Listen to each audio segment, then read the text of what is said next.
ARY का मार्कुतुलारा drama ए इश्क जिनो आज इख्तिताम पसीर हुआ।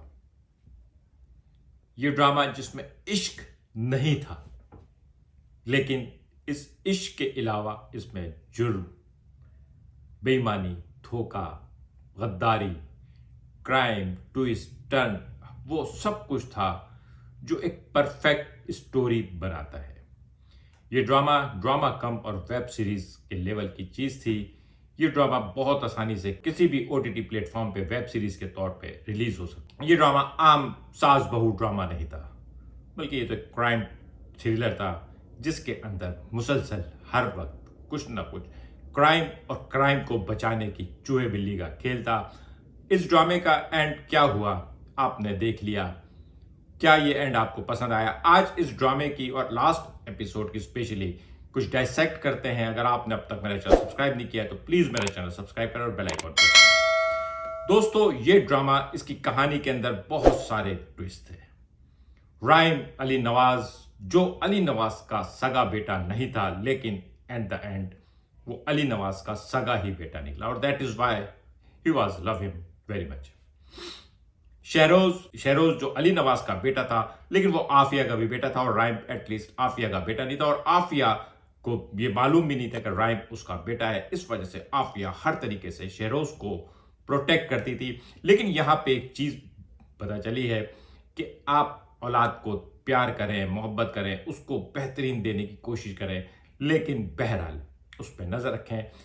वो स्पॉइल ब्राट बना और उसके बाद आहिस्ता आहिस्ता उसकी हरकतें बढ़ती चली गई, माँ पर्दा डालती गई, और आखिरकार उस माँ ने अपने बेटे को एक बहुत बड़ा क्रिमिनल बना दिया, और इतना बड़ा क्रिमिनल कि उसका एंड जो हुआ वो आपके सामने है। आज की किस्म एंड में आफिया का ये डायलॉग, मेरा बेटा अगर दुनिया का सबसे बुरा आदमी भी होगा तो मैं तो उसको प्रोटेक्ट करूंगी, बिल्कुल लॉजिकल, जेन्युइन।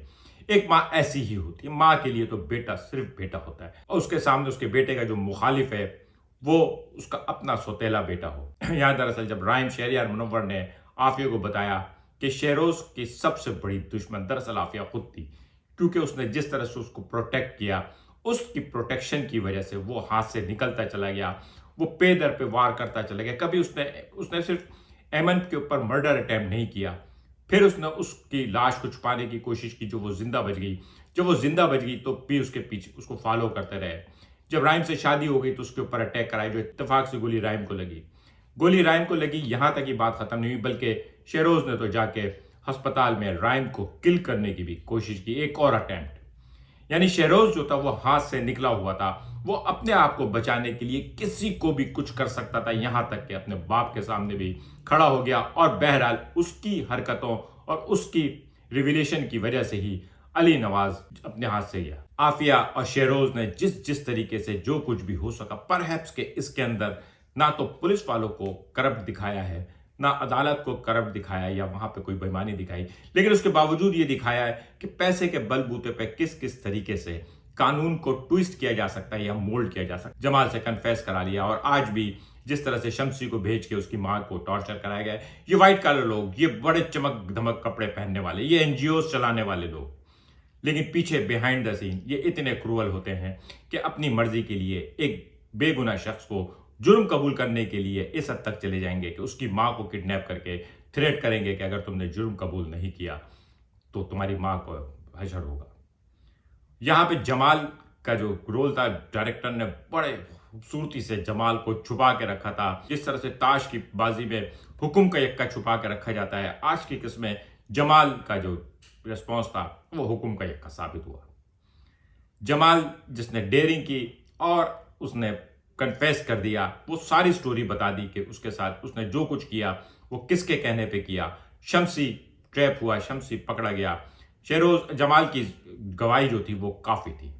एमन का बयान, जाहिर है ड्रामे में इस तरह के बयान होते हैं, लेकिन उसने शाह ने एक बात साबित की है कि बड़े बड़े नामों में वो एक बहुत शानदार अदाकारा है। इस ड्रामे में अगर कोई चीज इस ड्रामे को मेगा ड्रामा बनाने से रोक पाई, इसकी लास्ट एपिसोड को सिनेमा में चलने से रोक पाई, ये क्योंकि इस लेवल का ड्रामा था कि इसकी लास्ट एपिसोड सिनेमा में चलनी चाहिए थी, लेकिन सिर्फ क्या कि स्टार कास्ट नहीं थी।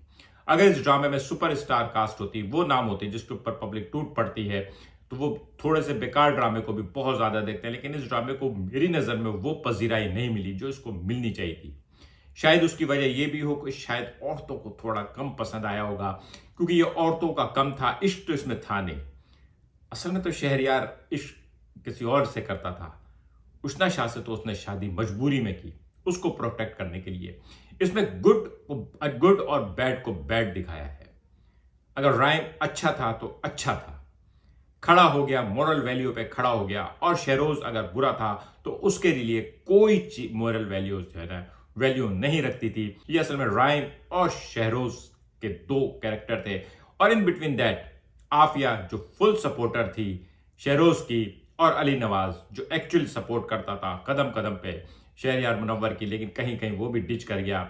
इसके अलावा इस ड्रामे में बाकी जो कास्ट थी उसने भी ब्रिलियंट, चाहे वो एमन के वालिद अहमद साहब हों, चाहे वो आफिया का भाई और वकील सुहेल समीर हो, इन सब लोगों ने अपनी अपनी जगह बड़ी शानदार अदाकारी की। मेरे ख्याल में अगर इस ड्रामे में किसी को बहुत बुरी तरह से जाया किया गया है तो वो शब्बीर जान है। शब्बीर जान एक बहुत बड़ा नाम है टीवी ड्रामा, पाकिस्तान टीवी ड्रामों का, लेकिन शब्बीर जान को इस ड्रामे में रख के दो चार जगह कुछ अच्छे जोरदार डायलॉग के अलावा उनको बहुत ज्यादा बुरी तरह से जाया किया। मेरे ख्याल में आज के ड्रामे में शब्बीर जान को भी थोड़ा सा ऐड किया जा सकता था, खासतौर पे वो जो उनकी गलती थी, जो उन्होंने राइम को गलत समझा और उसकी वजह से जो कुछ किया, तो उनको आगे और कुछ नहीं तो राइम को गले लगा के माफी मांग लेनी चाहिए थी अपनी गलतफहमी की। बहरहाल ड्रामा ओवरऑल बहुत अच्छा था। इस ड्रामे का जो एंड था, इस ड्रामे का जो एंड था वो ऑलमोस्ट जो टीजर था उससे पता चल गया था कि जाहिर है जब उसने गन ताल ली शहरोज ने तो उसके बाद उसके साथ क्या होने वाला, और फिर उसके साथ वही हुआ।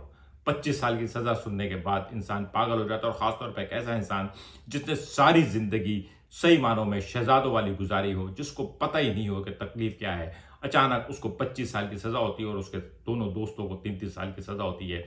शमसी साहब भी फड़े गए, वो भी बड़े उन्होंने चालबाजियां की थी, देखने में नहीं लग रहे थे, लेकिन कुछ लोग होते हैं ना जो देखने में तो बज़ाहिर बड़े आम से लगते हैं। इस ड्रामे के जितने भी विलन थे वो सब बहुत अच्छे थे, पढ़े लिखे थे, safari suit, coat, high value, बड़े बड़ी गाड़ियों में, लग्जरी गाड़ी में पढ़ते थे। लेकिन इन गाड़ियों में ये कितने छोटे लोग थे, ये कितनी छोटी जहनियत होती है, ये इस ड्रामे में बड़ी खूबसूरती से दिखाया गया।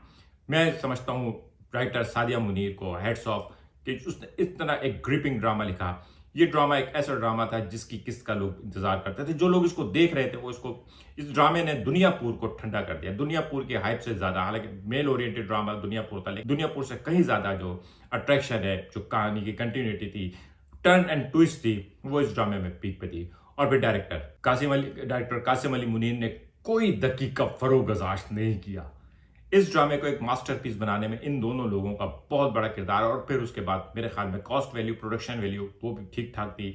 इस ड्रामे में अमीरों को अमीर दिखाने के लिए जितना पैसा खर्च करना था उतना ही पैसा खर्च किया। साइड में छोटी छोटी स्टोरियां चलती रही, जैसे एमन के भाई का प्रॉब्लम था वो पैसों से हो गया। वो जो दुनिया कहती है ना पैसा कुछ नहीं होता, पैसे से ही होता है। बहरहाल मसाइल का हल गरीब के जो है पैसे से ही हल होता है। एक शहजादा आता है एक गरीब के लिए।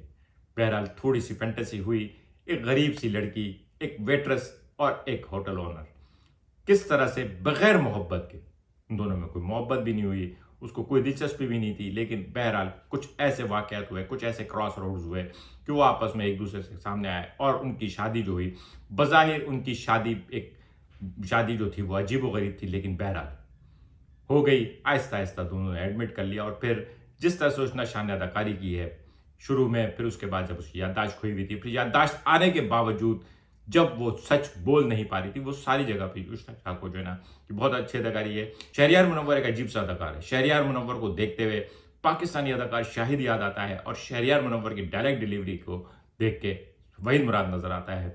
अच्छा फ्यूजन निकाला है। और इन सारे लोगों में विलन में बार बार कहता हूं, विलन ऐसा होना चाहिए जिसको देख के नफरत है। और शहरयार असद बच्चा देखने में बिल्कुल सलमान खान लग रहा था ना। अगर आप सलमान खान की मैंने प्यार के उठा के देखें और इसको देखें तो, लेकिन उसके बावजूद उसने जिस तरह से अपना विलन पना दिखाया है, जिस तरह से आपको उस पूरी ड्रामे के दरमियान में उससे नफरत महसूस हुई है, एंड तक नफरत महसूस हुई है, इवन के उसके मरने पे आपको कोई हमदर्दी फील नहीं हुई, ये उसकी क्लास थी। उसको इस चीज का क्रेडिट देना चाहिए कि उसको डायरेक्टर ने विलन बनाया था और वो विलन बना के रहा। वो आपकी तमाम तर नफरतों का टारगेट रहा। यही किसी एक्टर की कामयाबी है कि जब उसको विलन बनाया जाए तो लोग उससे नफरत करें, जब उसको हीरो बनाया जाए तो लोग उससे मोहब्बत करें। राइम से लोगों को मोहब्बत थी, शेरोज से लोगों को नफरत थी और कौम की तमाम हमदर्दियां एमन के साथ थी। एमन को इंसाफ मिलेगा कि नहीं मिलेगा, ये राज खुलेगा कि नहीं खुलेगा। राज खुलते खुलते खुल ही गया था। 34वीं किस्त में तमाम राज खुल गए थे, कोई राज राज ना रहा। लेकिन उसके बाद उस राज को अनवील होने के बाद फिर उसको कंक्लूड करना था और कंक्लूड कोर्ट में हुआ। कोर्ट रूम ड्रामा भी था। मेरे ख्याल में अगर डायरेक्टर साहब चाहते 5 किस्से तो कोर्ट रूम ड्रामे में भी खींची जा सकती थी। इस ड्रामे को 40 किस्तों तक ले जाया जा सकता था। कभी कभी लगता है कि कुछ ड्रामे जो हैं उनको बहुत ज्यादा खींच दिया गया और कभी कभी लगता है कि शायद इस ड्रामे में गुंजाइश थी। मेरे हिसाब से इस ड्रामे में कम से कम 5 किस्तों की गुंजाइश थी। अगर राइटर और डायरेक्टर मिलकर चाहते तो इसको 5 किस्तों में कोर्ट रूम ड्रामे में बड़े टर्न एंड ट्विस्ट होते, थोड़े इधर से बिलॉर्ड, उधर से कोई वकील आ जाता, कोई गवाह आ जाता, मुख्तलिफ उस चालबाजियां होती, तो इस ड्रामे में और भी इंटरेस्ट पैदा किया जा सकता था। लेकिन बहरहाल जहां पे इसको खत्म किया है, it is a fantastic production. Pakistan ड्रामों में ये एक शानदार ड्रामा था। मुझे बार बार मैं रिपीट करूंगा कि इस ड्रामे को वो बात नहीं मिली जो अभी अकेले हम अकेले तुमको मिली या फिर दुनियापुर को मिल रही है या जेंटलमैन को मिली थी। लेकिन बहरहाल ये ड्रामा इन ड्रामों से किसी भी सूरत में हल्का नहीं था, बल्कि शायद कुछ कुछ जगहों पे बेहतर था। प्रिडिक्टेबिलिटी थी, लेकिन किस तरह से होगा सब कुछ जाहिर है सबको सच पता था, सिर्फ कुछ लोगों को सच नहीं पता था। यह सच कब कब खुलेगा उसको राइटर ने बड़ी खूबसूरती से इस्तेमाल किया है। टर्न्स एंड ट्विस्ट के साथ गाना अच्छा था, बैकग्राउंड म्यूजिक अच्छा था, एक्टिंग अच्छी थी, कॉस्ट्यूम्स अच्छे थे, आर्ट सेट बहुत अच्छे थे। ये एक परफेक्ट ड्रामा था और इन ड्रामों को देख के एहसास होता है कि यही लोग क्यों नहीं शानदार फिल्मों की तरफ आते। इस ड्रामे को सिर्फ 3 घंटे में भी बनाया जा सकता था और एक शानदार फिल्म भी बन सकती थी। यही सब कुछ एक शानदार फिल्म में कन्वर्ट हो सकता था। लेकिन खैर, आज ये ड्रामा अख्तिताम हुआ। आज का व्लॉग कैसा लगा कमेंट करके बताइएगा। मिलेंगे अगले किसी व्लॉग के साथ।